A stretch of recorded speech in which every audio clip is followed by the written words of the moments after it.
အားလုံးမင်္ဂလာပါဒီနေ့ဖာရာနေပြီးတော့နိုင်ငံလေးဗဟုသုတဖြစ်စေဖို့ရအတွက် live ကလေးထွားချင်ပါတယ်ဒါတော့အိမ်မတမကျွန်တော်တို့တခင်ရေးဆွဲပုံအမျိုးမျိုးရှိတယ်ပေါ့နော်တခင်ရေးဆွဲပုံတွေကိုရေးဆွဲတဲ့အချိန်မှာအမျိုးမျိုးရှိတယ်ဆိုတော့အဲ့ဒါကဘာကြောင့်လဲဘာကြောင့်အဲ့လိုဖြစ်တာလဲဆိုတဲ့အရာကိုကျွန်တော်တို့ဖာရာအနေနဲ့ပြောပြချင်ပါတယ်ဆိုတော့တခင်ရေးဆွဲပုံအမျိုးမျိုးရှိတယ်ပေါ့လေနော်တခါတလေလူမဲလိုလိုပေါ့နော်တကလူဖြူဆန်းဆန်းစပင်တိုလိုက်စပင်ရှေလိုက်နဲ့နော်အခုနကျွန်တော်တို့တွေ့တယ်လို့ပေါ့နော်အဲ့ဒါလေးတွေပေါ့နော်ပုံစံအမျိုးမျိုးနဲ့တခါတလေရေးဆွဲကြတယ်တခင်ရေးဆွဲပုံကိုပေါ့နော်ဆိုတော့ဒီပုံလေးကိုကျွန်တော်တို့အနေနဲ့လဲကျွန်တော်တို့ခရိယန်တွေအနေနဲ့ကက်သလစ်တာမကတခြားသောခရိယန်တွေအနေနဲ့လည်းပဲကျွန်တော်ရဲ့ဘယ်လိုပြောမလဲကလေးတွေကတော့ကြီးစုဖို့ဂျန်စာတွေဘာတွေလောက်လာပြီးတခင်ယေရှုရဲ့ပုံလေးတွေကိုလူတွေကဆွဲကြတာပေါ့နော်ပုံပကြီးကားလေးတွေ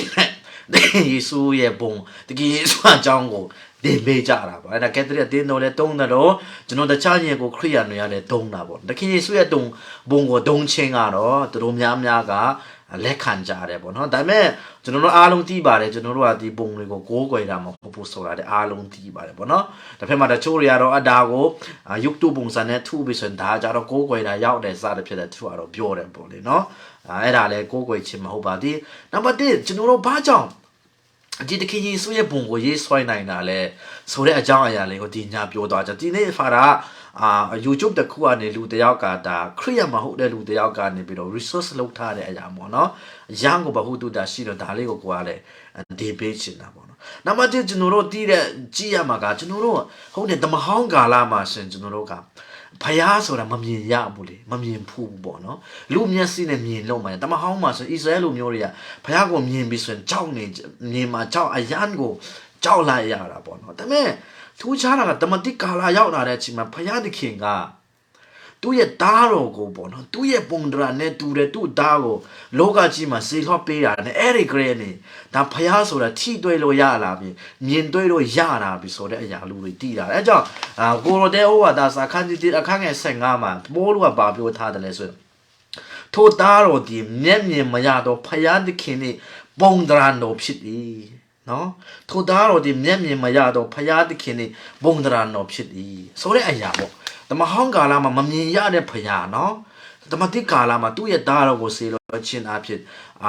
သူ့ရဲ့ဖယားဆိုတာလူသားတွေကြားထဲမှာလူဖြစ်ကိုယူတော်မူတယ်ကျွန်တော်တို့နဲ့အတူနေတော်မူ၏တမ sorry ရှင်ယောဟန်ခန်းကြီး3မှာတွေ့ရဒီဟာက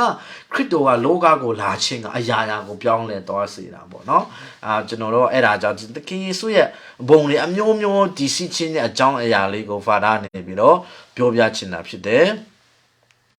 ပြီးတော့နောက်တစ်ခုမှလည်းသခင်ယေရှုကသူတရားဒေသနာဟောတဲ့ချိန်မှာဥမာရှင်ယောဟန်အခန်းကြီး14အခန်းငယ်9မှာကျွန်တော်တို့ဘယ်လိုတွေ့ရတယ်လဲဆိုရင်ဒါငါခမီးတော်ဖယားထံကိုတောမယ်ဘာညာပြောတဲ့အခါသူ့ရဲ့တပည့်တွေကကိုရောဘယ်ကိုတောမှာလဲဘာညာပေါ့လေနော်မေးတဲ့အချိန်မှာနောက်ဆုံးမှာသူ့ရဲ့တပည့်ဖြစ်တဲ့ဖိလိပကလည်းနော်မေးတယ်ကိုရောခမီးတော်ကိုငါတို့အပြတော်မူပါလို့ပြောထားတယ်အဲ့မှာမနော်ရှင်ယောဟန်ခန်းကြီး14အခန်းငယ်9နေကျွန်တော်အကိုအထိဖတ်ပြမယ်နော်တိုမတ်ကလည်းသခင်ကိုဒီဘယ်အရာတို့တော်တော်မူမီကိုကျွန်တော်တို့မတိတိဖြစ်၍လမ်းခီးကိုဘယ်တော့တည်နိုင်ပါမနည်းဟုရှောင်းလင်ယေရှုကငါဒီလမ်းခီးဖြစ်တမန်တရားလည်းဖြစ်အသက်လည်းဖြစ်၏ငါကိုမပြိုးလေအဘယ်တို့များခမည်းတော်ထံတော်မရောက်ရာတင်းတို့ဒီငါကိုတီးလေငါခမည်းတော်ကိုမတိပဲမနေရကြယခုမှစာရခမည်းတော်ကိုတီးမြင်ကြရ၏ဟုမိတော်မူ၏ဖိလိပ္ပုကလည်းတခင်ခမီးတော်ကိုကျွန်တော်တို့အပြတော်မူပါ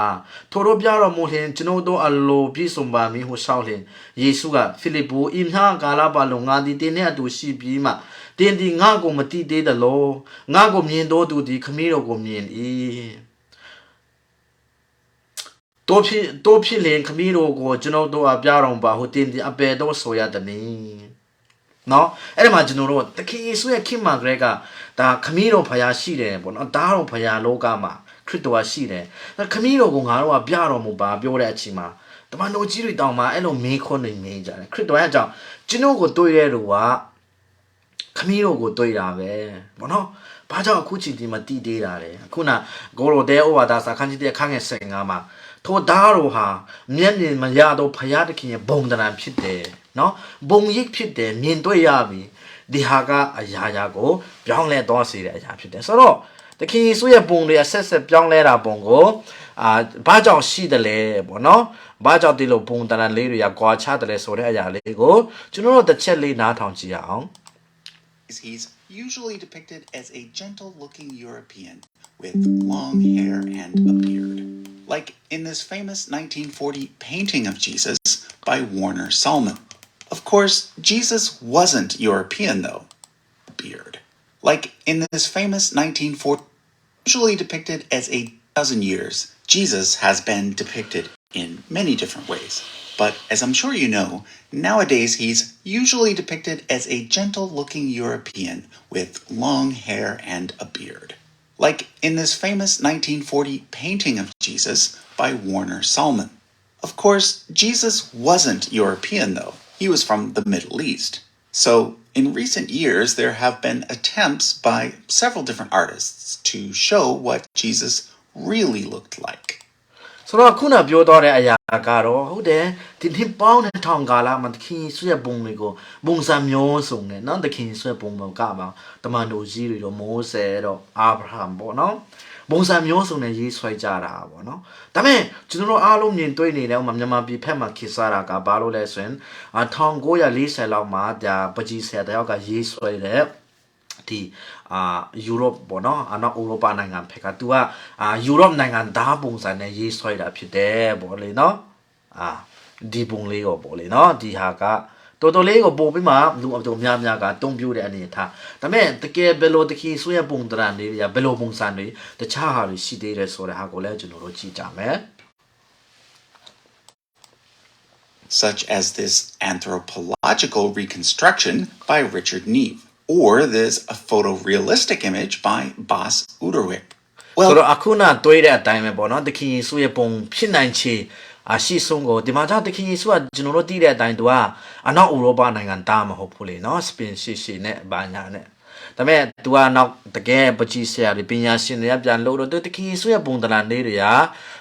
ဒီလိုပေါ့လေနော်ဂျူးတယောက်ရဲ့မျက်နှာအနေထားစသဖြင့်လာရေးဆွဲတာတဲ့လူတွေလည်းရှိတယ် Well, another way to figure out what Jesus might have looked like would be to go back as far as we can to see how he was depicted in art in the first few centuries following his death. So အဲ့အကြောင်းကျွန်တော်တို့အနေနဲ့တခင်ယေရှုရဲ့ပုံပန်းတရံလေးတွေကိုဘယ်လိုလူတွေကရှေးရိုးခရစ်ယာန်တွေကနေစားပြီးတော့ဘယ်လိုပုံစံရေးဆွဲလာကြတယ်လဲပေါ့နော်အခုနကျွန်တော်တွေ့တဲ့1940ဝန်းကျင်ကအဲ့ဒါမဟုတ်ပဲကျွန်တော်80 100 200 300နာဆိုးဆုံးကာလတွေမှာပေါ့နော်သူတပြည့်1800 300ဘယ်လိုလေးတွေနောက်ကျဆုံးအထိပထမဆုံးပုံပန်းတရံအထိဘယ်လိုတခင်ဆွဲပုံပန်းတရံကိုရေးဆွဲခဲ့ကြတယ်လဲဆိုတာကိုကျွန်တော်တို့လေ့လာမယ် So that's what we're going to do in this video. I'm going to be showing you 10 of the earliest images we have of Jesus. And ကျွန်တော်တို့ဒီဗီဒီယိုမှာဒီနာမည်ကြီးတဲ့ဖြစ်တဲ့တခင်ယေရှုရဲ့အစိုးဆုံးပုံတွေဖြစ်တဲ့အစိုးဆုံးပုံ10ခုကိုသူကဖော်ပြပေးသွားမှာဖြစ်ပါတယ် I'll be doing it in the form of a countdown. အဲ့ဒါစိတ်ဝင်စားစရာကောင်းတယ်ကျွန်တော်တို့ကဒီဟုတ်တယ်တမန်ကျမ်းစာမှာကျွန်တော်တို့ကလည်းဥမာပကြီးတွေရေးဆွဲခွန်ပါညာပြူတာလေကြာကျွန်တော်တို့လည်းမတွေ့ဘူးပေါ်နေတဲ့အတိုင်းပဲအဲ့ဒါဒီတခင်ဆွဲ Okay, let's now look at some of the earliest depictions. ခရစ်ယာန်လေးတွေကနေပြီးတော့ရှေးရိုးခရစ်ယာန်တွေဂရက်ကနေပြီးမှဒီဟာလေးလှုပ်လာနိုင်တယ်ဆိုတကယ်တော့ဒီပုံပကြီးကားတွေရေးဆွဲတာတွေဟိုမှာရုပ်တုတွေထူတာတွေအပိုင်းတွေကဟိုမိုးစဲခိခရက်တော်တော်လေးကိုထုံကားနေပြီပေါ့လေနော်ဆိုတော့ကြောင့်ဒီနာကျွန်တော်တို့ခရစ်တော်ရဲ့ပုံတွေအစိုးဆုံးမှာအစိုးဆုံးကာလမှာဘယ်လိုရေးဆွဲခဲ့ကြတယ်ဆိုတာဘယ်နေရာမှာလဲရေးဆွဲခဲ့ကြတယ်ဆိုတဲ့ဟာကိုကျွန်တော်တို့ကဘဟုတုတအနေနဲ့အတူတကွာလေ့လာသွားမှာဖြစ်တယ် of Jesus in art. I'm going to start with an image that can be found here. This is the St. Catherine's Monastery, located in Egypt near the mountain that is traditionally considered to be Mount Sinai. This is so ဒီဖယားကြောင်းလေးဒီဟာကကြတော့ကျွန်တော်ကက်သလစ်တီလာရှင်ကြောင်းပေါ့နော်သူတစ်ဖြစ်ကက်သလစ်ယတိတ်တွေနေတဲ့နေရာကြောင်းဖြစ်တယ်ဒါကတော့ဒါအီဂျစ်နိုင်ငံမှာဖြစ်တယ်ကက်သလစ်တီလာရှင်တွေယတိတ်တွေနေတဲ့နေရာဒီတောင်ကတော့မောဆယ်ကနေပြီးတော့ပညာတော်ဆယ်ပါးကိုယူတဲ့တောင်တီနာတောင်ပေါ့လေနော်ပညာကျွန်တော်ကမတမဟောင်းချမ်းစာမှာလည်းတွေ့ရတယ်အဲ့ဒီတောင်ချီကြီးမှာရှိတယ်ဒီ Saint Catherine Monastery တော့ခေါ်တဲ့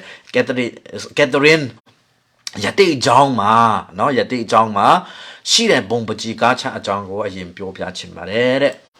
is also the monastery where the Codex Sinaiticus was found, which အဲ့ဒီနေရာမှာဘာစိတ်ဝင်စားစရာတွေ့ရပြန်တူးဖို့တွေ့ရှိတယ်လဲဆိုတော့တမန်ကျမ်းစာတွေမှာအခြေဝအကြဆုံးဖြစ်တဲ့ Codex ဆိုတဲ့ကျမ်းစာပေါ့နော်အပိုင်းအစာကိုလည်းအဲ့ဒီမှာတွေ့ရတာဖြစ်တယ် I discussed in my video about the oldest Bible manuscripts. However, နောက်မှအဲ့ဒီအကြောင်းပြန်ရှင်းပြပေးမယ်နော် I mention it now because it also houses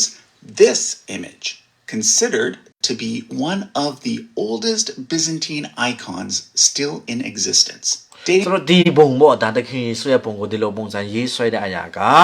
အဲ့ဒီမှာရှိတယ်ပေါ့လေနော်ဒါရှေးကြတဲ့ဘုံတပုံအနေနဲ့လူတွေကမှတ်ယူတဲ့ဘုံခရစ်တော်ရဲ့ဘုံပကြီးကအချက်ဖြစ်တယ်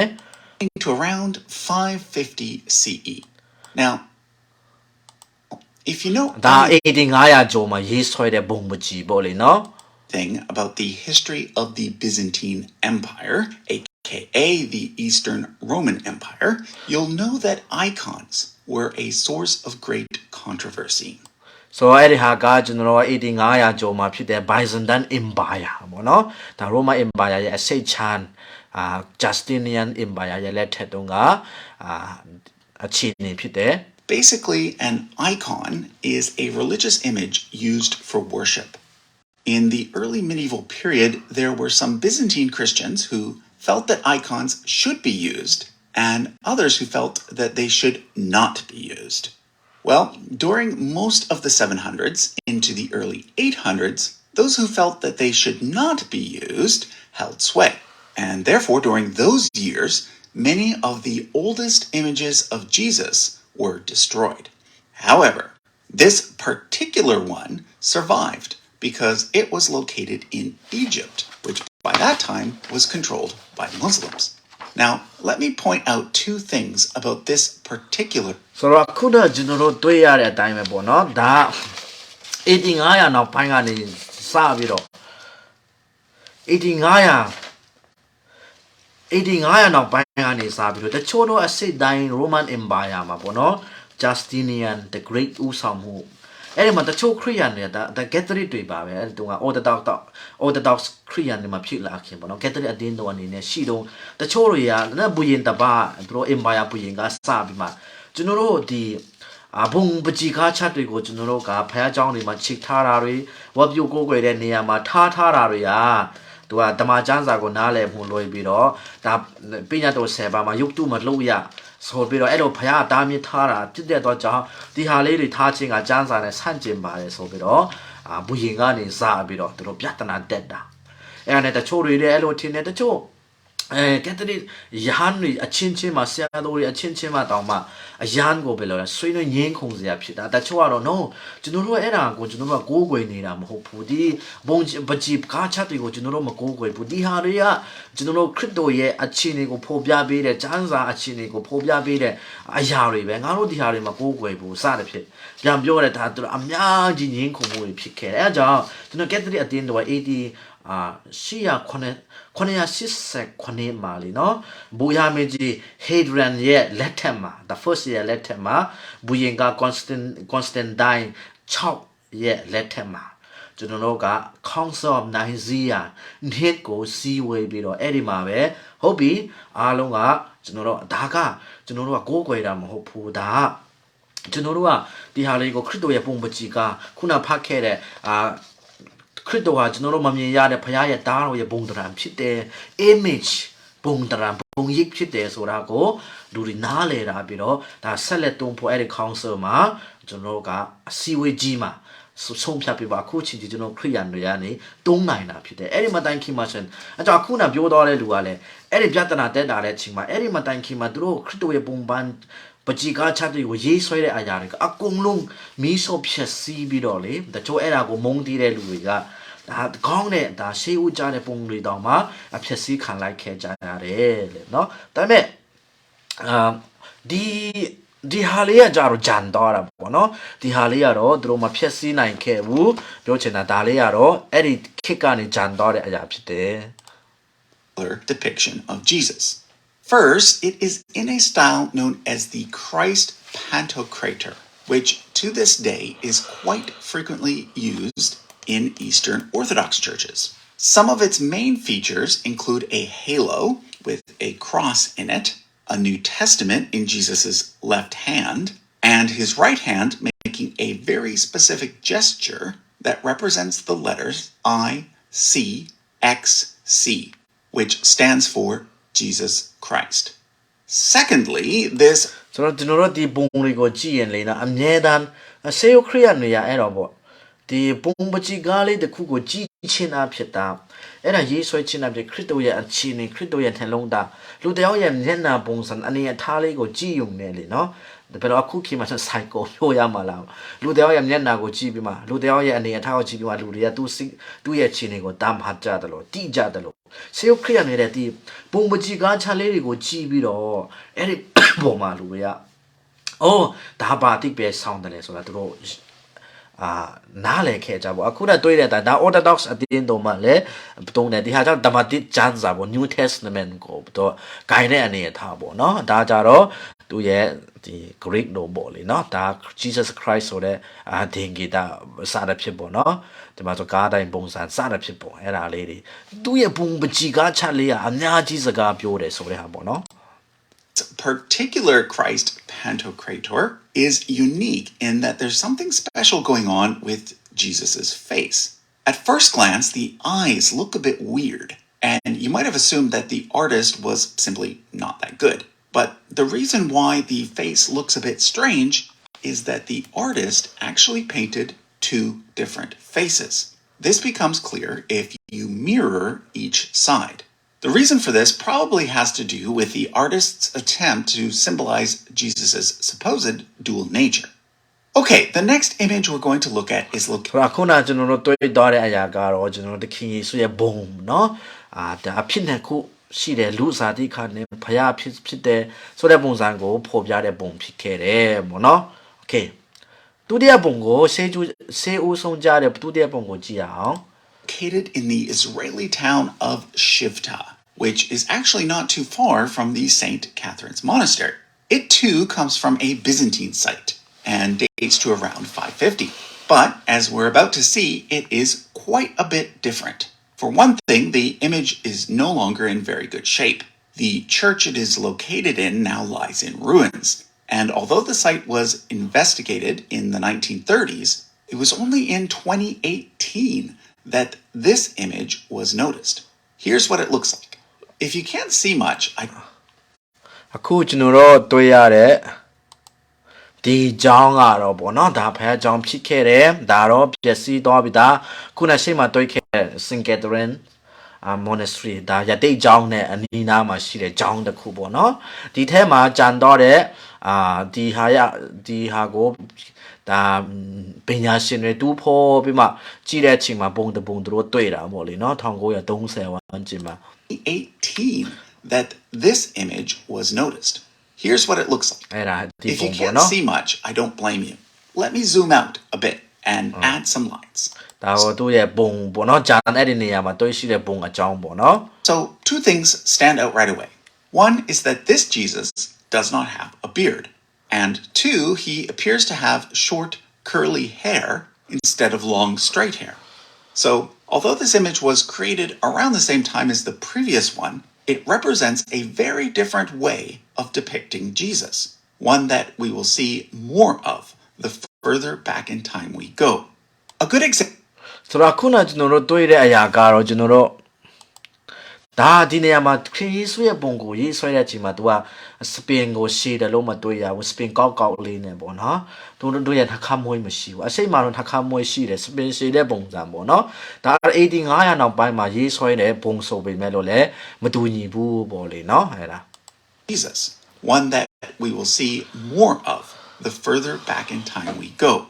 A good example is the next image I want to show you, which is over 100 years older and comes from the mausoleum of Galla Placidia in Ravenna, Italy. Galla Placidia was the daughter of Emperor Theodosius I, who was the emperor that made Christianity the official religion of the Roman Empire. This ဒီဟာကြတော့ဘယ်ကနေလာတယ်လဲသူဘောနော်ဒါဘူရင်ရိုမာဘူရင်AD 395ဝန်းကျင်မှာsorry AD 386ကနေAD 390 96အကြာအထိပေါ့နော်အနည်းစားအဲ့ဒီထုံမှာဒီရိုမာဘူရင်ရိုမာအင်ပါယာရဲ့ဘူရင်ဖြစ်ခဲ့တယ်လို့ဒီဘူရင်ကကျွန်တော်တို့ပုဂ္ဂိုလ်တို့မှာဖယားတဲ့စုကိုကိုးကွယ်တဲ့ခရိယာန်တွေအထူးသဖြင့်ကက်သလစ်ခရိယာန်တွေကိုသူရဲ့ရိုမာအင်ပါယာရဲ့တရားဝန်ဘာသာအနေနဲ့ကြီးညာခဲ့တဲ့ပုဂ္ဂိုလ်တစ်ဖြစ်တယ်ဒါ AD 380မှာသူကြီးညာခဲ့တာပေါ့နော် AD 380မှာခေါင်းဆာစီဝဲကြီးကျင်းပတဲ့နေရာမှာလည်းဦးဆောင်တယ်ဒါသူ့သမီးပေါ့နော်သူနဲ့ဆက်ဒါတပူကတော့ဒါကတော့အဲ့ဒီခေတ်ကာမှာရှိတဲ့ဒီပုဂ္ဂိုလ်ရဲ့ဘာတက်တဲ့ဘုံမကြီးကားချသူဒီအမျိုးသူ့သမီးရေးဆွဲတဲ့အရာဖြစ်မှာပေါ့တပူကတော့သူနဲ့ပတ်သက်တဲ့နေရာမှာရှိတဲ့ဘုံမကြီးကားတစ်ခုရဲ့အကြောင်းပေါ့နော်တခင်ယေရှုရဲ့ဘုံမကြီးကားတစ်ခုအကြောင်းဖြစ်တယ်AD 380ဝန်းကျင်နော်အဲ့ဒီအကြိုမှာ400မတိုင်ခင်ပေါ့ isn't actually her mausoleum or burial place, though. Rather, it သူ is သမီးတကြိုတဲ့နေရာပေါ့နော်ဟဲ့လား a chapel that she had built during her lifetime. Luckily, it is very well preserved. ဒါသူအဲ့ဒီသူ့သမီးရဲ့ဆောက်ခဲ့တဲ့ဒါအိမ်ငယ်လေးပေါ့နော် Over the north entrance is this colorful mosaic of Jesus as the Good Shepherd, a theme that comes from the Gospel of John, chapter 10. Once again, note the curly hair and lack of a beard. ဒီမှာစီဝန်စားဆက်ကျွန်တော်တွေ့ရကဒါတော့ရှင်ယောဟန်ခန်းကြီး30မှာခရစ်တော်ငါဒီကောင်းတို့ထင်ဖြစ်တယ်ငါတို့ဒီငါတန်ကိုဂျာရငါနောက်လိုက်ဂျာရစတဲ့ဖြစ်ပေါ့နော်အဲ့ဒါဘာတဲ့အကြောင်းကိုဒါရေးဆွဲတဲ့အရာပေါ့နော်မော်ဆက်နီးနဲ့ပကြီးတွေထားတာဖြစ်တယ်အခုနတွေ့တဲ့အင်္ဂလိပ်မှာဒါနောက်ဖက်မှာတို့ဒါပကြီးရှိတယ်ပေါ့နော်ဒါAD 300ကျော်မှာပေါ့လေနော်ဆိုတော့ဒါတခင်ယေရှုရဲ့အဲ့ဒီမှာတွေ့ရတာတခင်ယေရှုမှာကြတော့ဒီဇန်တို့ရဲ့ spring ကကောက်လေးနဲ့ရှေ့တယ်လို့လည်းဖြစ်တာအဲ့ဒါကြောင့်ပြောလိမ့်မယ်နော် Next, I want to show you another image from the same time period, roughly 425 CE. This is a carving from the doors of Santa Sabina Basilica in ဒါတော့ကျွန်တော်ကက်သလစ်ဘုရားကျောင်းဆန်တာဆာဘီနာဆိုတဲ့ရဟန္တာရဲ့ဘုရားကျောင်းမှာကထားတဲ့အရာဒါခုရဲ့ခေတ်ကတော့AD 455ဝန်းကျင်မှာပေါ့နော်အဲ့ဒီရဲ့ဘုရားကျောင်းရဲ့အရှိတကားဝမှာသူတို့ကရေးဆွဲထားတဲ့အရာပေါ့နော်တခင်ယေရှုရဲ့ပုံကိုရေးဆွဲထားတဲ့အကြောင်းကိုကျွန်တော်လေ့လာမှာဖြစ်တယ်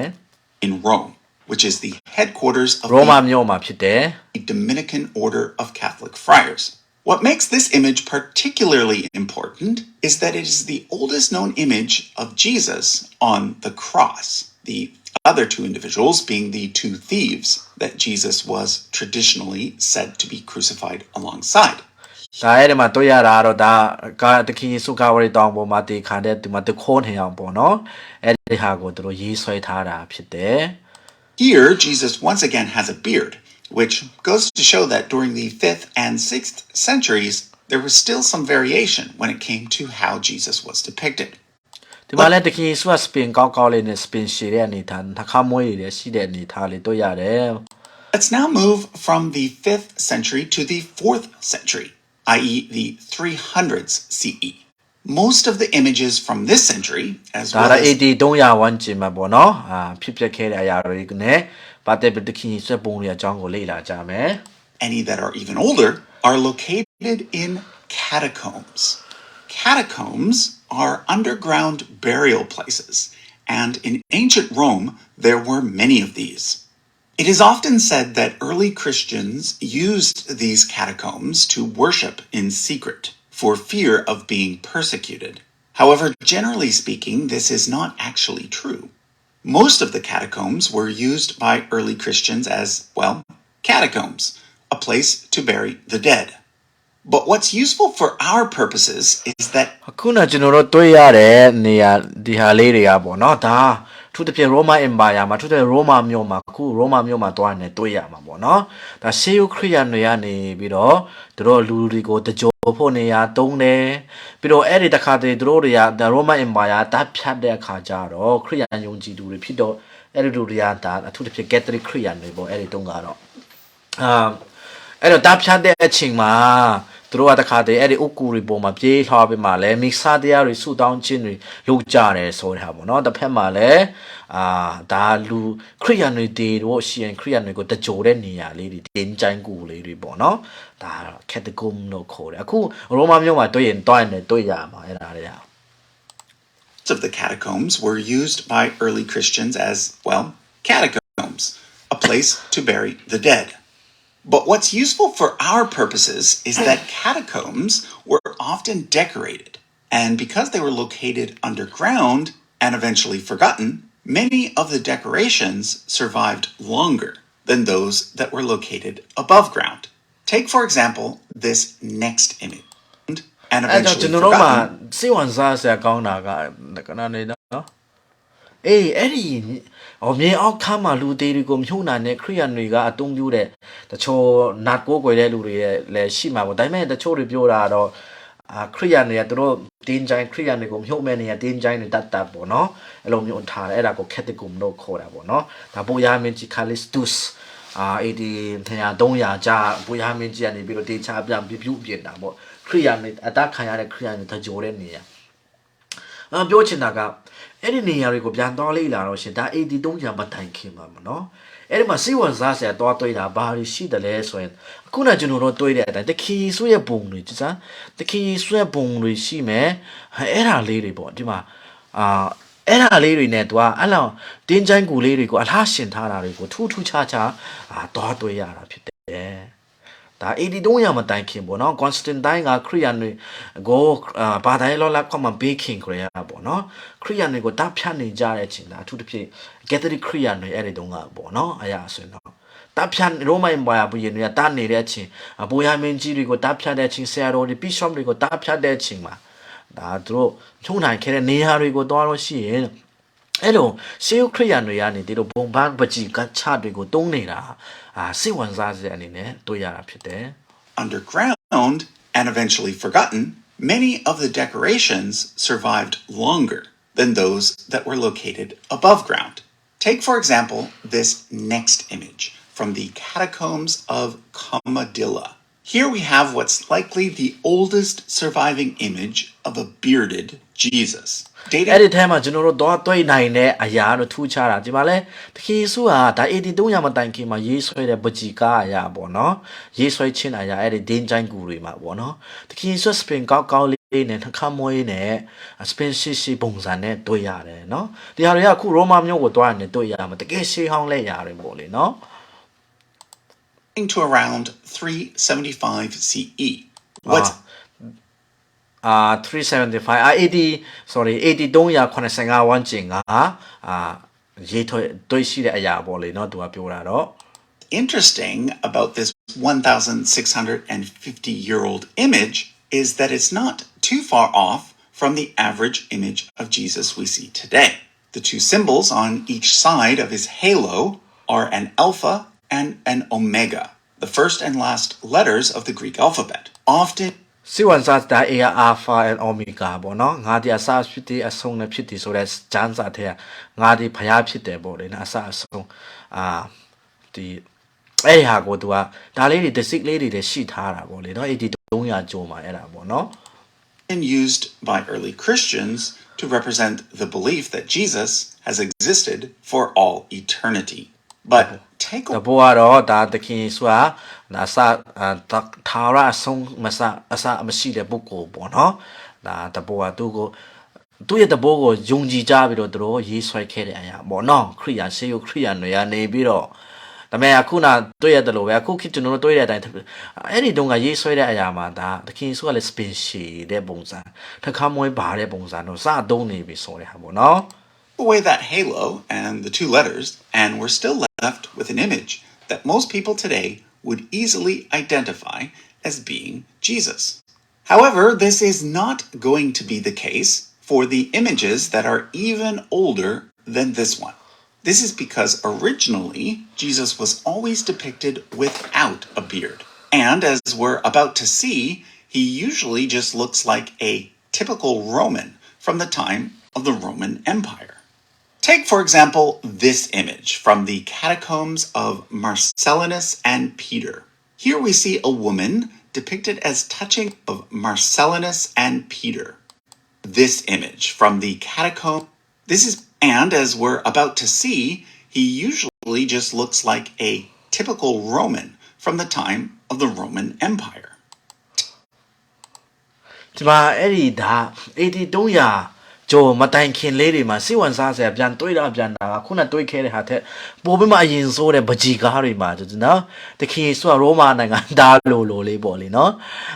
စပင်တိုပုံစံလေးပေါ့အဲ့ဒါဘယ်ဟာတခင်ဆိုဖြစ်မှလည်းမသိဘူးဒီဟာလားမသိဒီချက်နားထောင်ကြည့်အောင် Take, for example, this image from the catacombs of Marcellinus and Peter. Here we see a woman depicted as touching the edge of Jesus' garment, a story that comes from Mark chapter 5. ဒီဟာကရှင်မာကုအခန်းကြီး9မှာဟိုမှာတွေးတွန်နဲ့တွေးအများကြီးတွန်နဲ့လူเนาะအမျိုးသမီးတွေးတွန်ယောဂနဲ့တေတော့မဲ့လူတယောက်ကတခင်ယေရှုဖျက်လာတဲ့အချိန်မှာသူ့ရဲ့ဒေငန်းလေးသူ့ရဲ့အဝတ်လေးကိုထိယုံနဲ့သူ့အတွေးတွေတိတ်တော့ပြီးမှကုတာချင်းရတော့တဲ့အကြောင်းပေါ့เนาะဒါတခင်ယေရှုကလည်းဟာငါတဲ့တကိုးတွေထော်တော်တယ်လို့ပဲဘယ်သူထိတာလဲစသဖြင့်ပြောတဲ့အကြောင်းအရာထက်ကဒါဂျန်စာကိုသူတို့ရေးဆွဲတာဖြစ်တယ်ပေါ့နော်အဲ့ဒါမှကျတခင်ယေရှုကဒီစပင်တိုလေးနဲ့ပေါ့လေနော်အဝတ်အစားရတယ်ရောမတွေကစားတယ်လို့မျိုးလေးပေါ့နော်ရှိတာပေါ့ဒါအခုပိုပြီးမှရှေးဦးကြတဲ့ပုံဖြစ်တယ်ပေါ့နော်ပကြီကားချက်ဖြစ်တယ်နော် According to the story, the woman was healed automatically as soon as she touched Jesus' clothes. But what's important to notice is that he is depicted as looking very Roman. Short haircut, no beard. And look what he's wearing, a tunic with stripes over the shoulders, something that in Roman society was very common. ဒါ Roman Empire ခေတ်စားတော့ကဒါ တွေဝါစားတဲ့အင်ဂျီအနေနဲ့ထားပေါ့လေနော်ဒါသူတို့ရဲ့ရိုးရာပေါ့အဲ့တော့ပုံစံနဲ့တခင်စုကိုရောမလူသားတယောက်ပုံစံပေါ့လေနော်ရေးဆွဲခဲ့ကြတယ်ပေါ့ and indicated a person of authority. He's also wearing a mantle on top of his tunic, which, take note, is different from a toga. The mantle was actually the more common garment at the time. It was basically just a sheet that wrapped around a person and served as a simple coat. What's notable about Jesus အခုချိန်မှာကျွန်တော်တို့ကတော့အနွေးထဲပုံစံရောမတွေတုံးခဲ့တယ်နော်အဝတ်အစားပေါ့လေနော်ဒါအထဲမှာဝတ်ပြီးတော့နောက်နဲ့ဒီလိုလေးနဲ့ပြန်ပြီးမှဗတ်ရတာတို့ရဲ့ထုံးစံတို့ရိုးရာပေါ့လေအဲ့ဒီပုံစံနဲ့ခရစ်တော်ရဲ့ပုံလေးကိုတို့ကရေးဆွဲတယ်ပေါ့ Jesus' mantle, though, is that it has a visible tassel, which is what the woman is touching. This is likely a depiction of a tzitzit, a ritual fringe that Jews wear to this very day. So note that Jesus စိတ်ဝင်စားစရာကောင်းတာသူဒီမှာပေါ့နော်ဒါပုံစံလေးရှိဒါကျူးတို့ရဲ့ရိုးရာဖြစ်တော့ပြန်ရောတပူကနော်ဒါ idea အရာပြောမယ်ဆိုရင်တော့ရောမတွေကတော့တခင်ခရစ်တော်ရဲ့ပုံကိုရောမပုံစံလို့ဆွဲပြီးတော့ဒါပေမဲ့သူကဂျူးဖြစ်တဲ့အတွက်ကြောင့်ဂျူးတွေတုံးတဲ့သူတို့ရဲ့ရိုးရာအင်ဂျီ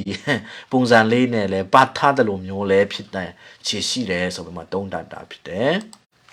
note that Jesus's Jewishness is indicated not by the color of his skin or by his facial features, but by something that he is wearing. The rest of the images we're going to look at all come from the 3rd century, i.e. the 200s CE. This one အခုဟာ1800ဝန်းကျင်เนาะ200နဲ့300ကြားမှာဖြစ်ပျက်တဲ့အရေးကြီးเนาะ1800နဲ့300ကြားဆိုတာ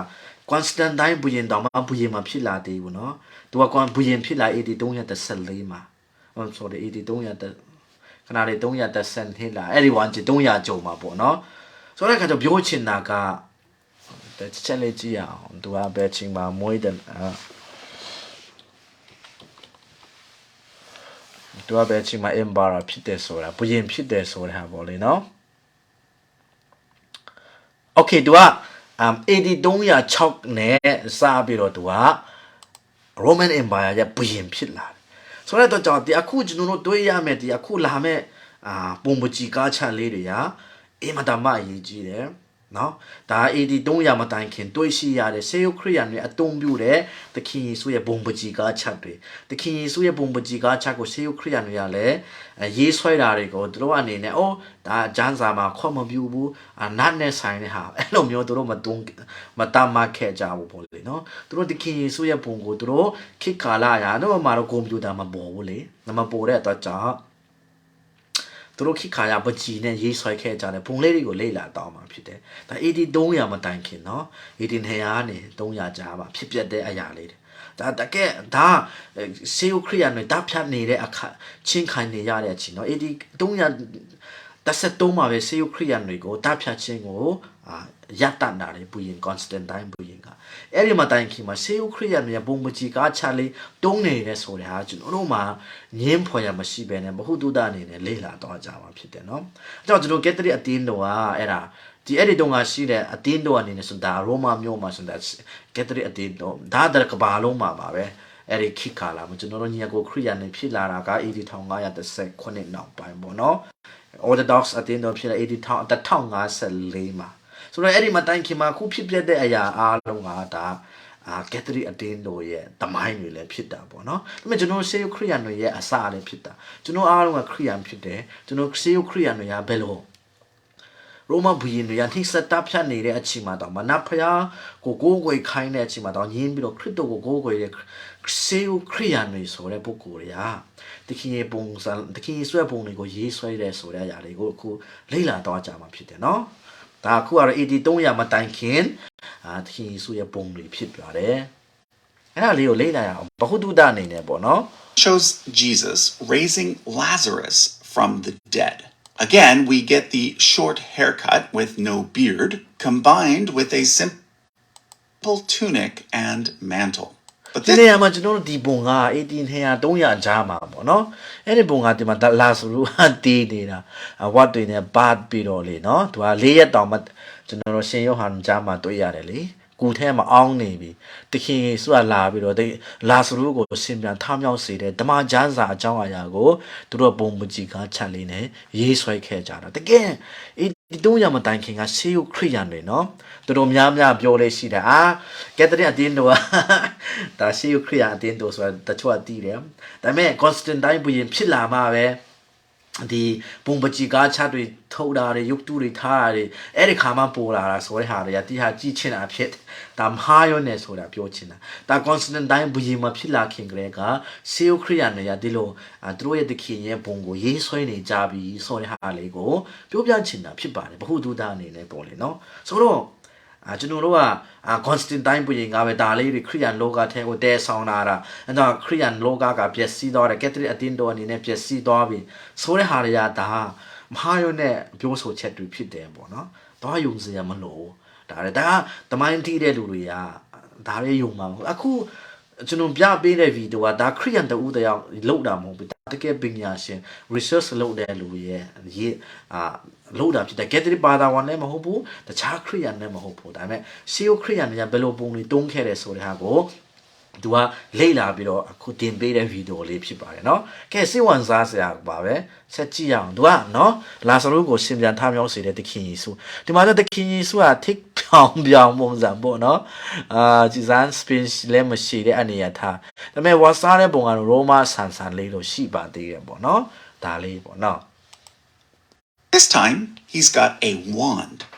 Yep, that's right, a wand, just like Harry Potter. In the Roman Empire during the 3rd century, wands were a symbol of magic, just like they are today. And to Romans back then, the stories of Jesus healing people and raising people from the dead were understandably seen as being stories about magic. We've now come to our final three images. Were ခုနကျွန်တော်တွေ့တဲ့ understandably ဒါသခင်ယေရှုကနေပြီးတော့ဗောလေနော်လာဇရုကိုရှင်းပြထားမြောက်စေတဲ့ပုံလေးတမန်ကျမ်းစာကိုပုံအနေနဲ့ရေးဆွဲခြင်းဗောနော်အဲ့ဒီတော့ခရိယာတွေကအဲ့ဒီ300မတိုင်ခင်ခရိယာတွေဒါပညာတော်10ပါးကိုစန့်ကျင်တာကြပါတယ်ဆိုတဲ့ဟာမျိုးကသူတို့မတွေးပါဘူးလေနော်အဲ့လိုမျိုး seen ဒါလေးကတော့တချို့ကပြောတာပေါ့ဒါသခင်ယေရှုကလူတွေကိုရှင်းပြထားမြောက်စေတာထူးခြားတယ်ဆိုတဲ့ပုံစံပေါ့နော်ဒါပါလေးတုံးတာတယ်သူတို့ပါလေးထည့်ထားလည်းမသိပါဘူးဒါပေါ့နော်ဘာပြောဒါသခင်ယေရှုရဲ့ပုံကိုဒီလိုပုံစံရေးဆွဲကြတယ်ပေါ့နော် as being stories about magic. We've now come to our final three images. The third oldest image we have of Jesus is from this sarcophagus lid, which is inscribed with the words Severa in Deo Vivas. But note that the person shown to the left of the words is not Jesus. That's likely an image of Severa, the woman who was buried in this particular sarcophagus. In Deo Vivas means may you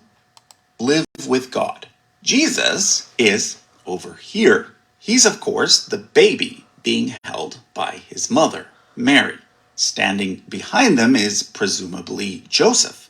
And in front of them are the three wise men and the Star of Bethlehem. So, yeah, image number 3 is basically a Christmas image. Moving on to basically a and the Star of Bethlehem. ဒါစိတ်ဝင်စားစရာကောင်းတာပေါ့နော်ဒီနေရာမှာနော်ဒါအခုနကျွန်တော်တို့ဒီမှာကြည့်အရန်ကိုထူးခြားတယ်ဒါAD 200ကျော်300မတိုင်ခင်မှာနော်ဆေယခရီးယာန်တွေဟင်းပန်းနှိစချင်းခံရတဲ့အချိန်မှာဆေယခရီးယာန်တွေရဲ့ဒီဇန် Severa in the Ova ဆိုရဟာအခုနပြောပြအတိတ်ပဲပါလေ May you live with God နော်တင်းငင်းချမ်းဆိုအနာယူပါ rest in peace ပေါ့ဆုတောင်းပေးတာဒီလားဒါအဲ့တော့ဆေယခရီးယာန်တွေကဒီဟာကခရစ်တော်မဟုတ်ဘူးဒါလူတည်တော်တဲ့လူရဲ့ဘုံနော်သူရဲ့ဥက္ကူထဲမှာသူတို့တွေ့ထားတာဥက္ကူထဲမှာအဲ့တော်လေးပေါ့နော်ဥက္ကူပုံစံမှာသူတို့ကဒီဘုံကိုထားပြီးတော့တည်တော်တဲ့ပုဂ္ဂိုလ်နော်တည်တော်တဲ့ပုဂ္ဂိုလ်ကိုအဲ့ဒီတည်တော်တဲ့အချိန်မှာသူဘယ်လိုစာသားလေးရေးတယ် May you live with God ဖယားတခင်တင်တဲ့သူ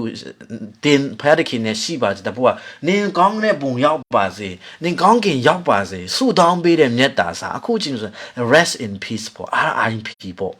အဲ့ဒီဟာလေးကိုတို့ကရေးဆွဲသွားတာဖြစ်တယ်အဲ့ဒါကြောင့်ကျွန်တော်တို့ကဆေယခရီးယာန်တွေက8300မတိုင်ခင် Constantine ဘုရင်မမွေးခင်ကလေးကပြောရမှာလားเนาะဘုရင်မဖြစ်လာခင်ကလေးကဆေယခရီးယာန်တွေကကိုယ်လွန်တော်တဲ့လူတယောက်အတွက်ဆုတောင်းပေးတဲ့အရာမြတ်တာဖို့ဆန္ဒပြုပေးတဲ့အခုကက်သလစ်အသင်းတော်ကခုချင်းကြီးလုံနေတဲ့အရာကတီမာတင်ကျွန်တော်တို့ကကွန်မြင်ရတာဖြစ်တယ်เนาะဒါဆုတောင်းပေးတဲ့အရာပဲ May you live with God နင်ဖယားနဲ့တူရှိပါစေဆိုတဲ့ဟာလေဆုတောင်းပေးတာဆန္ဒပြုပေးတာเนาะအဲ့လိုတမိုင်းတွေကိုမသိတဲ့လူတွေကိုယ်လွန်တော်တဲ့လူတွေကတော့ဆုတောင်းပေးတယ်ဆိုတာဟောအဲ့ဒီတထောင်ဝန်းကျင်တုန်းကကက်သလစ်အသင်းတော်နတ်ပါတာကိုဝေချင်းကနေယူပြီးမှအတုံးပြိုးတဲ့အရာစားတဲ့ဖြစ်ပြိုးတဲ့လူတွေလည်းရှိတာပေါ့เนาะအဲ့ဒါတွေလည်းအမှားတွေပါဒီဟာက8300မတိုင်ခင်နော်ဆေယခရီးယာန်နဲ့အတပ်ဖြတ်ခံနေရတဲ့ချိန်မှာနော်ကွန်စတန်တိုင်းဘုရင်နဲ့ဘုရင်မဖြစ်ခင်မှာနော်ဒီဟာဆေယခရီးယာန်တွေကနေပြီးတော့တည်တော်တဲ့လူကိုရဲ့အုတ်ကူပေါ်မှာတပေါ်လေနော်သူပုံလေးရေးဆွဲပြီးတော့အဲ့ဒီမှာသူ့ကို May you live with God ဖယားတခင်နဲ့တင်ရှိပါစေ rest in peace ကောင်းတာပုံရောက်ပါစေငြိမ်းချမ်းစွာနာယူပါစားတဲ့ဆုတောင်းမြတ်တာလေးတွေလုပ်ပေးနေတယ်ဆိုတာ300ကြာမှာကွန်တွေ့နေရဆိုတာလေဘုဟုတုဒအနေနဲ့ပြောချင်တယ်ဒီမှာကြည့်တကယ်ကတခင်ယေရှုကတင်ပါပဲဒါတခင်ယေရှုလေဒါသူ့အမေမဲတော်မာရိယာရဲ့ပုံလေးပါလာသေးတယ်နော်ဒီမှာတော့ဂျိုးဆက်ဖြစ်မှာပေါ့ယောသန်ဒါခင်ပွန်ညိုတန်ဒီဟာဘယ်သူတွေလဲဆိုတာမင်းတုံပါပွဲကက်သလစ်တွေကတော့ခဏကျင်ပါတယ်လက်ဆောင်ယူလာကြပြီးတော့เนาะလာဆက်ကတဲ့အကြောင်းဒါA1 ကီကျန်းစာမှာတွေ့ရလဲလေကျွန်တော်တို့ကမင်းတုံပါလို့ခေါ်တယ်ရွှေရထောပါရင်မီးရာရင်တို့အရှိတ်တိုင်းကမင်းတုံပါလာပြီးတော့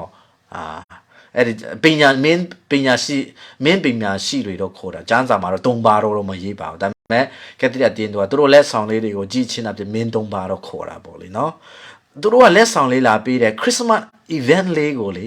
300မတိုင်ခင်ကလေးကသူတို့ကရေးဆွဲနေပြီဆိုတဲ့ဟာကအင်မတန်မှစိတ်ဝင်စားစရာကောင်းတယ်ဆိုတာကိုဖာသာပြပေးချင်တယ် by his mother, Mary. Standing behind them is presumably Joseph. And Joseph in front of them no? are the 3 wise men and the star of Bethlehem. So, yeah, image ဒီမှာကြည်စမ်းဂျယ်တော့ခရစ်စမတ်ကိုတော့တရီရတာဒါဂျယ်ပေါ့နော်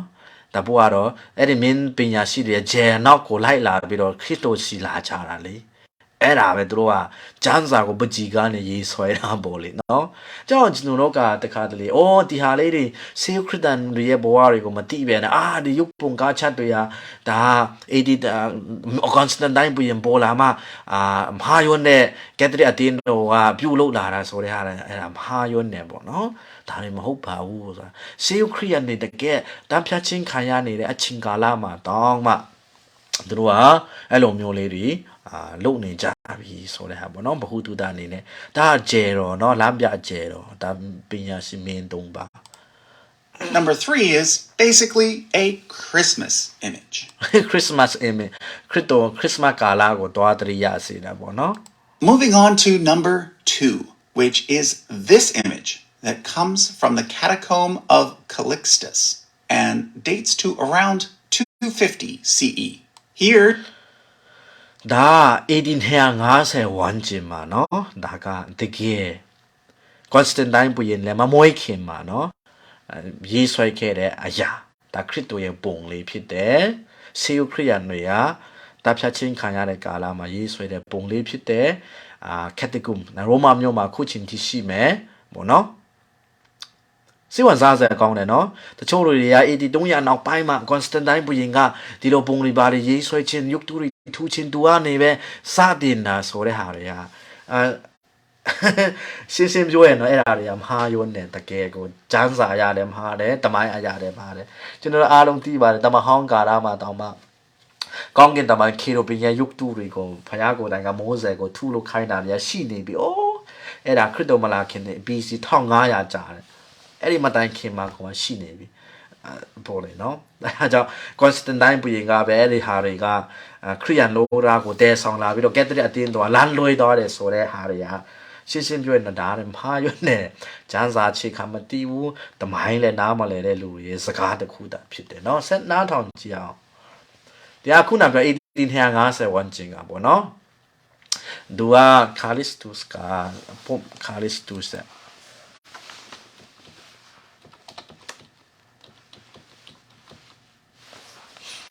သူရဲ့အုတ်ကူပေါ့နော်သူရဲ့အုတ်ကူကဒါပူရမင်းကြီးပေါ့နော်ဒါ Callistus ကဂျာကက်တရပူရမင်းကြီးပဲဖြစ်တယ်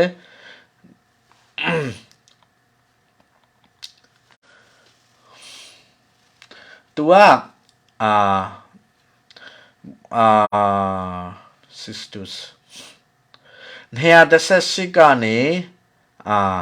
118ကနေ120ဝန်းကျင်မှာပူရမင်းကြီးဖြစ်တယ်ပေါ့နော်ခုနသူပြောသွားတဲ့အခါကျွန်တော်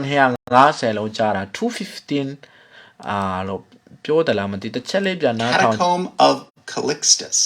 and dates Calixtus ကသူက250ဝန်းကျင်ပေါ့နော်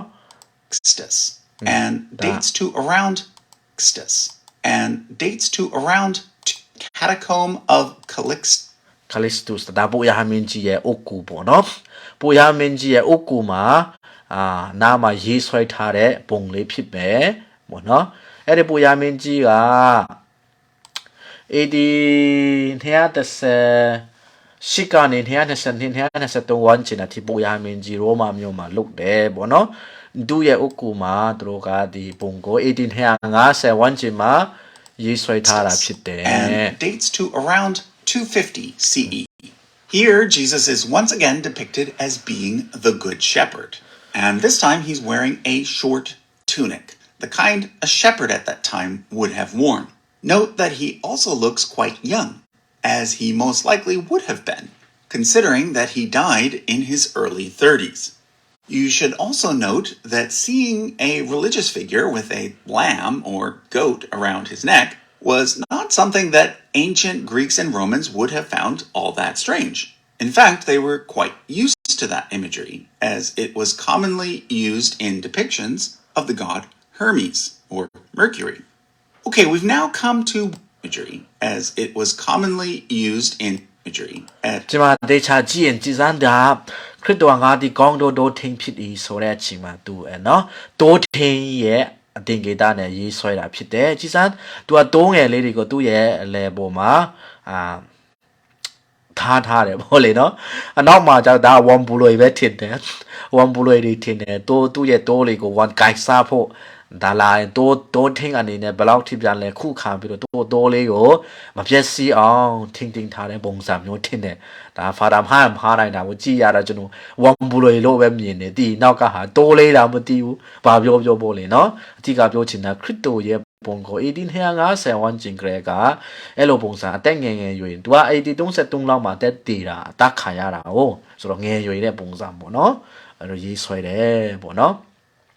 ဒါစိတ်ဝင်စားစရာကောင်းတယ် It was commonly used in depictions of the god Hermes ဒါတော့တချို့နတ်ပါယာကိုကိုွယ်တဲ့လူတွေကလည်းဒါသူတို့နတ်ဖယားရဲ့ပုံအဲ့လိုရေးဆွဲတဲ့လူတွေရှိတာပေါ့နော် very likely the earliest known depiction we have of Jesus. Unlike the last several we looked at, which were all found in Rome, this one was found in Syria, in the ruins of an ancient city called Dura Europos. The Dura Europos site is located on the Euphrates River, near what is today the border between Syria and Iraq. But အခုကျွန်တော်တို့ဒီတွေ့ရှိတဲ့နေရာကတော့ဆီးရီးယားနဲ့เนาะဆီးရီးယားပြည်နယ်မှာတွေ့ရှိရတဲ့နေရာလေးဖြစ်တယ် near what is today the border between Syria and Iraq. အီရတ်နဲ့ဆီးရီးယားကြားမှာရှိတဲ့နေရာဖြစ်တယ် But during the early 3rd century, it was a thriving city and Rome's easternmost stronghold. Luckily for archaeologists, it was abandoned soon thereafter and never rebuilt. And therefore, it is a bit of a time capsule. Located at Dura Europos is the oldest church ever found, as well as one of the oldest synagogues. Both contain artwork. So not only does Dura Europos give us the earliest known depiction of Jesus, it also gives us the earliest known depictions of many other Bible characters too. ဒီမှာစီဝန်စားဆရာကောင်းတာ200ကျော်မှာပေါ့လေနော်ဒါအခုနကြည့်အဲ့ဒီနေရာလေးမှာဒါစိတ်ဝင်စားစရာကောင်းတာတကယ်တခင်ဆိုရပုံကျန်းစာထဲဟာရေးဆွဲတာတွေဒါအိုးဘယ်လိုပြောလဲအဟောင်းဆုံးတော့ဖယားကြောင်းလည်းဖြစ်တယ်ဂျူးတွေလည်းတောင်းမှပေါ့နော်သူပြောတယ်ရဒါပေမဲ့စိတ်ဝင်စားစရာကောင်းတာကဒီတမကျန်းစာရဲ့ event လေးတွေဟိုမှာဘုံလေးတွေပါရေးဆွဲတာလေးတွေကတကယ်ဆေးကြတဲ့အရာဖြစ်တယ် such as Abraham, Moses, and David. ကြည်စမ်း Abraham Moses David တို့ရဲ့ဘုံလေးတွေပါလည်းရှိတယ်ပေါ့လေနော်ပကြီးလေးတွေ But in this video we are focusing on Jesus. So without further ado, let me reveal to you the oldest အခုနကျွန်တော်တို့ကဒါပြောချင်တာဓမ္မဟောင်းထဲကလူဇွန်ကောင်းတွေရဲ့ပုံတွေရေးဆွဲခြင်းတွေလည်းရှိနေပြီဆိုတဲ့ဟာပေါ့နော်1800ကျော်မှာပေါ့နော်ပြောချင်တာဖြစ်တယ် known image we have of Jesus. This image is based on a story that is told in all 3 of the synoptic gospels, in which a paralyzed man is lowered down through a roof so that Jesus can heal him, which he does. So on the left, you can see the now healed man carrying his bed. And on the right, you can see Jesus in his typical Roman form. Short hair, no beard, simple tunic, and mantle. Our best guess is that this image dates to around 235 CE. So basically, we have nothing from the first 200 years after Jesus' death. Well, ဒီဟာကတကယ်ကိုခရစ်တော်နဲ့ပတ်သက်လာရင်တော့ရှေ့ကြတဲ့အရာပေါ့လေနော်အခုကျွန်တော်တို့မနေ့ကပဲကျွန်တော်တို့ဖတ်ရမယ်ဖတ်ရတဲ့အဲမှာ ဒီမှာမာကုကခရစ်ဝင်ကျမ်းအခန်းကြီးsorry အခန်းကြီးဟစ်အခန်းငယ်တေကနေစံဟစ်တဲမှာတွေ့ရမှာပေါ့နော်အဲ့ဒီထဲမှာအကြောင်းအရာကိုသူတို့ကဒီရေးဆွဲတာဖြစ်တယ်အဲ့ဒီမှာကြည့်ခြေထောက်မတော်နိုင်တဲ့လူတယောက်ကသူကတခင်စုစီလဲမလာနိုင်ဘူးလေဒါပေမဲ့သူ့ရဲ့တငယ်ချင်းတွေကတခင်စုစီကိုလာစေချင်တော့တခင်စုကသူ့ကိုကူတာမယ်ဆိုတာယုံကြည်လို့နော်တခင်စုစီကိုသူတို့ခေါ်လာတာဖြစ်တယ်သူ့တငယ်ချင်းတွေကအဲ့ဒါလူတွေကများတော့တခင်စုကိုသူတို့ကမတွေ့နိုင်ဘူးဒီမှာနော်ဒီထဲမှာတွေ့ရမယ်ဒီထဲမှာနော်ခါဘာနာအုံမြို့မှာဖြစ်တယ်အဲ့ဒီမှာသူတို့ကလာပြီးတော့ဒီမှာခြေထောက်မှာတောင်းနိုင်တဲ့လူကိုလူ၄ယောက်ကတည်လာတယ်တဲ့သူတို့ကခရစ်တော်နဲ့မနီးလူများလို့ခရစ်တော်နဲ့မတွေ့ဖို့ခက်ခဲတဲ့အတွက်ကြောင့်သူတို့ကအင်ကိုခရစ်တော်နေစကားပြောတဲ့အင်ကိုအင်ခေါင်မိုးကိုဖောက်ပြီးတော့သူတို့ကနေပြီးတော့အဲ့ဒီလူနာကိုသူ့ရဲ့ဖြာပေါ်မှာထားပြီးတော့အင်ခေါင်မိုးပေါ်ကနေတခင်ယေရှုရနေတဲ့နေရာကိုအင်နာသူတို့ချသွားကြတာเนาะဒီခရစ်ယေရှုလဲနေsorryလာမဆောင်နိုင်တဲ့လူကိုသူ့ဖြာပေါ်မှာတူတူတချလိုက်ကြတယ်အဲ့ဒါနဲ့ခရစ်တော်ကเนาะ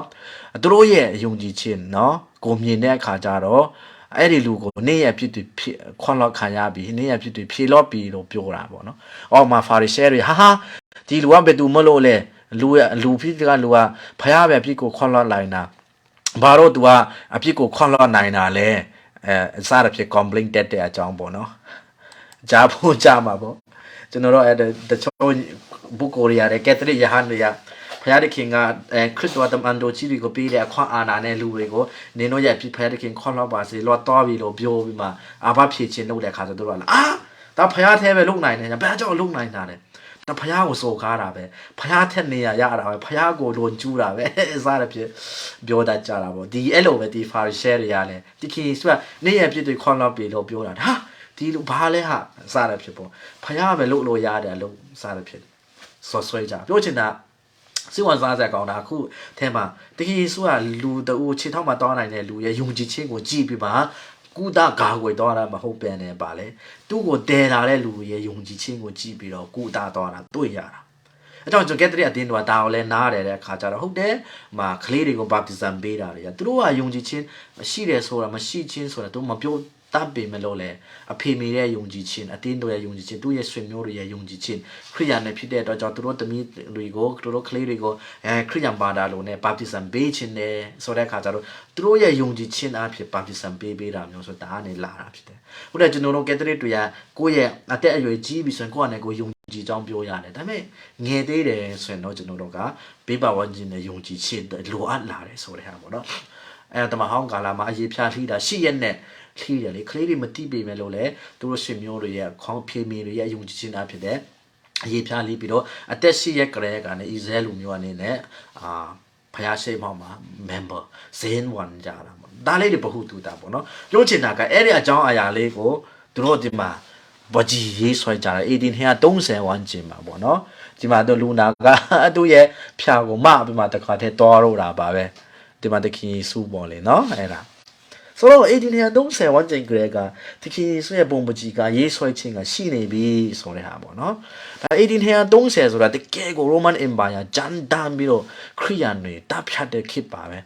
1333မှာပဲခရိယန်တွေတပ်ဖြတ်ခြင်းကိုရုပ်သိမ်းသွားတာဟို Constantine ဘုရင်ကဆိုတော့က Constantine ဘုရင်မွေးတာက290ကျော်မှာပဲလေနော်သူတောင်မမွေးခင်မှာခရိယန်တွေကနေပြီးတော့သူတို့တခင်ရဲ့ပုံကိုကျမ်းစာထဲကယူပြီးမှရေးဆွဲနေပြီဆိုတဲ့ဟာကိုဘဟုတူတာပြချင်တာဖြစ်တယ် Nothing from the first 200 years after Jesus' death. Well, not တခင်စုတည်သွားပြီးတော့ထင်ပေါင်းထင်ရအလွန်မှာပေါ့နော် quite. There's actually one more bonus image that I want to show you. I didn't အခုနကျွန်တော်တို့တွေ့ခဲ့တဲ့ပုံကတော့တကယ်ကိုဆေးအကြအဆုံးပေါ့နော်ဒါမြင်တာရဲ့ပကြီးဖြစ်တယ် include it on the main list because it doesn't actually show Jesus's face. This is actually a piece of graffiti made by a non-Christian in order to poke fun at someone named Alexamenos, who was a Christian. Fun at someone named Alexamenos. ဒီပုံကတကယ်ဒီပုံကအရန်စီဝန်စားဆရာကောင်းတယ်ဒီဟာရှင်းရှင်းပြောနေတာတခင်ယေရှုရဲ့ဘုံကိုရေးဆွဲခြင်းကပထမအဆုံးပြောနေပြောမှာပေါ့နော်ဒီမှာ Alexamenos ဆိုတဲ့ပုဂ္ဂိုလ်တယောက်ကခရိယန်တယောက်ဖြစ်တယ်နော်အဲ့ဒီခရိယန်တယောက်ကိုဒီဝေဖန်ခြင်းရင်းနဲ့စော်ကားခြင်းရင်းနဲ့တဘောကလေကျွန်တော်တို့အခုချိန်မှာလည်းကြားဖို့ကြားပါပဲအနေနဲ့ဖယားကကားတိုင်ပေါ်မှာအစိမ့်တီနဲ့တည်တယ်စတဲ့ဖြစ်ပေါ့တစ်ဖက်မှာပေါ့နော်တချို့လူတွေကပြောလေရှိတယ်ပေါ့အစိမ့်တီနဲ့တည်တာအနေနဲ့ဖယားကကားတိုင်ပေါ်မှာအဲ့လိုမျိုးသူ့အမားတွေကမနေတော့ပြန်ခံရတာစဝတ်လဲတယ်ပေါ့အဲ့ပေါ့တချို့ခရိယာမဟုတ်တဲ့လူတွေကခရိယာတွေကို make fun တဲ့ပြောင်းလောင်ကဲရတဲ့ချင်းမျိုးမှာတုံးနေတာမျိုးပေါ့ဒီဟာလည်းတကယ်ခရိယန်တူဖြစ်တဲ့ Alexamenos ဆိုတဲ့ပုဂ္ဂိုလ်တယောက်ကိုခရိယာမဟုတ်တဲ့လူနတ်ဘာသာကိုးကွယ်တဲ့လူဟာလေစောကားချင်ရင်နဲ့နေနိုခရစ်တော်ဘယ်လိုလဲနေနိုခရစ်တော်ဒီလိုတည်တယ်ပေါ့နော်အဲ့ဒါကိုပြောချင်နဲ့ဆွဲတာဖြစ်တယ်နောက်ဆုံးတမိုင်းတွန်တော့ဒါရှေးရိုးအကြဆုံးခရစ်တော်ရဲ့ပုံသူကဘယ်လိုပြောင်းထောင်တယ်လဲကြည့်ဒီမှာဒါဒီခရစ်တော်ရဲ့ပုံကိုသူကဒီမှာသူ့ရဲ့ကောင်းကိုမြင်းပုံစံနဲ့လုပ်ပေးတာလေဒါခရိယန်တွေကိုဇော်ကားခြင်းတို့ခရိယန်တွေကိုဘယ်လိုပြောလဲမကျေနပ်လို့အဲ့ဒီနတ်ပါတာကိုကိုယ်လေသူတယောက်ကရေးသွားတာပေါ့ဆွဲသွားတာပေါ့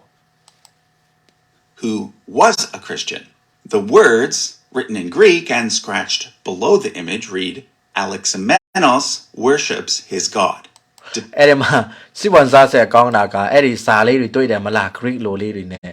အဲ့ဒီထဲမှာလေသူကဘယ်လိုရေးသေးတယ်ဆိုရဲတဲ့နတ်ပါတာကိုကိုယ်တဲ့လူက Alexamenos ဆိုတဲ့ပုဂ္ဂိုလ်ကသူ့ရဲ့ဒါတော့သူ Alexamenos ဖြစ်မှာပေါ့ဒီလူကတနာပါတယ်အဲ့လိုအပြောင်းထောင်ခံရတာတော်တော်လေးငိုချင်ပါပဲသူခမညာသူကခရိယန်တယောက်ပေါ့လေနော်ငိုချင်ပါပဲတနာပါတယ်ဆိုတော့အဲ့ဒါတော့သူ့ရဲ့တခင်ပေါ့နော်ကားတိုင်းပေါ်မှာတေခါနဲ့တခင်ဖြစ်မှာပေါ့ပြောင်းထောင်လဲလူကဆွဲတာပေါ့အဲ့ဒီမှာစာသားလေးပါရေးပေးသေးတယ်ကြည်လားနော် Alexamenos ဆိုတဲ့ပုဂ္ဂိုလ်က worships his God. သူကနေပြီးတော့သူ့ရဲ့ဖယားကိုကိုးကွယ်တာဖြစ်တယ်ဆိုပြီးမှဇာသားလေးပါထိုးသွားသေးတာတနာပါတယ်ငါတို့အခုချိန်မှာနင်းတို့ကအစိမ့်တေကိုကိုးကွယ်တယ်ဆိုတဲ့ဟာမျိုးပေါ့ဆိုတော့နတ်ပါတာကိုးကွယ်တဲ့လူတွေတယောက်ကခရိယန်တယောက်ကိုပြောင်းထောင်ပြီးမှရွေးဆွဲခဲ့တဲ့အရာပေါ့နော်ကြည့်ဒါကားတိုင်ပေါ့လေနော်ဒါပေမဲ့သူ့ရဲ့ကောင်းကိုဒါမြင်းရဲ့ကောင်းလို့ပါလို့ ਨੇ Depicted on the left is presumably Alexamenos, and on the right is Jesus, hanging on the cross, but with the head of a donkey, which... မြင်းမဟုတ်ဘူးမြင်းเนาะမြင်းရဲ့ကောင်းကိုတာပေးလိုက်သေးတာเนาะအဲ့ဒါသူတို့ဆိုးတဲ့ကောင်ပဲလို့ကလေအခုချိန်မှာဆိုတော့သူတို့ဘာရိုက်ခံရမတင်နေမကြည့်နဲ့600ခရိယန်တယောက်ဆိုတော့သူ့ကိုပြန်ချမှာပေါ့တပူကအဲ့ဒီ Constantine ဘုရင်မပိုလာခင်ဂရဲကပေါ့လေနော်ဒီပြောင်းထောင်လာလေးတွေခရစ်တော်ရဲ့ပုံပန်းဗကြီးကားချရေးဆွဲတာတွေရှိနေပြီဆိုတဲ့ဟာတော့ပြောချင်တာဖြစ်တယ် was obviously meant as an insult ဒါဆိုကားချင်းတစ်ခုအနေနဲ့ရေးဆွဲမိတာပေါ့နော်ဒါနပါတာကိုကိုယ်တဲ့လူကခရိယန်တယောက် Alexamenos ဆိုတဲ့ပုဂ္ဂိုလ်ကိုဆိုကားပြီးတော့ရေးဆွဲတာ To non-Christians at the time it seemed absurd for anyone to worship someone that had been crucified. And this graffiti expresses that sentiment. Graffiti တော့ခေါ်တယ်ပေါ့နော်ဒါ Google မှာလည်းရှာလို့ရမယ်သူ Okay, so that was So okay ကျွန်တော်တို့လည်းဒီဒါပဲပြောချင်တာပေါ့နော်အတိတ်ကပြောချင်တာကျွန်တော်တို့ကဒါတခင်ယေရှုရဲ့ပုံပန်းလေးတွေကပုံစံစပင်ရှိတဲ့ဟိုမှာတခါမွေးရှိတဲ့ပုံစံမျိုးဆိုရင်ခရစ်တော်ရဲ့ပုံတွေကိုရေးဆွဲခြင်းတွေရှိရတယ်ပေါ့လေနော်ဆိုတဲ့အားရလေးတွေပြချင်တယ်ပြီးတော့ဘယ်ခုနှစ်လောက်ကနေစတင်ပြီးတော့ဒီဟာလေးတွေရှိလာတယ်လဲဆိုတာလေးပြောချင်းဖြစ်တယ်ဆိုတော့1800ကျော်နေမှာပေါ့နော်တချို့တွေဆိုရင်တခင်ယေရှုကငယ်ငယ်လေးနဲ့ပုံဆွဲတဲ့ဟာတွေဆို150ဝန်ကျင်ကလေးတွေကနေရှိနေပြီးမဲ့တော့နဲ့ပုံနဲ့တကွစားတာလေးတွေလည်းရှိသေးတာပေါ့နော်ပုံတချို့တွေမှာဆိုတော့က ဆိုလိုတာက Constantine ဘုရင်တချို့လူတွေကခုချိန်မှာပြောမယ်ရုပ်ပုံတွေတုံးချင်းရုပ်တုတွေတုံးချင်းဆိုတာ Constantine ဘုရင်နာကိုကိုွယ်တဲ့နေဖျားကိုကိုွယ်တဲ့ Constantine ဘုရင်ကမွေးသူကဘုရင်ဖြစ်ခါမှာအဲ့ခရိယန်လောကထဲကိုတွန်းအကုန်လုံးဟားသွားတာအဲ့ဒီဘုံပကြီးကားချတွေတုံးတာရုပ်တုတွေတုံးတာအဲ့ဒီ grade လေးလာတယ်ဆိုတဲ့ဟာတွေကဒါတကယ်တမိုင်းတီးတဲ့လူတွေစမ်းစာတီးတဲ့လူတွေတော့ကဒါဟာတာတပုတ်လို့ဖြစ်တာမှားတယ်လေနော်ဆို Constantine မှာမွေးတာခင်ကလေးကခရစ်တော်ရဲ့ဘုံပကြီးကားချရေးဆွဲတာတွေကောင်းတိုးထင်းဖြစ်တဲ့ပုံစံနဲ့ရေးဆွဲတာတွေရှိနေပြီဆိုတဲ့ဟာတွေကဖာဒါလည်းဘဟုတုတအနေနဲ့ပြန်ပြီးမှတင်ပေးခြင်းဖြစ်ပါတယ်ကြီးတဲ့လူတွေကတော့လည်းဘဟုတုတပေါ့လေနော်ကျွန်တော်ရိုမာမြို့ကိုသွားရင်တော့တချို့ဟာလေးတော့ရိုမာမြို့မှာတွေ့ရမှာပေါ့နော်ဒီလောက်ဆိုရင်ဘဟုတုတရမယ်လို့ထင်တယ်ပေါ့နော်ဆိုတဲ့အခါကျတော့ကြီးစုတဲ့လူတွေအားလုံးကြီးစုတင်ပါတယ် thank you ပါ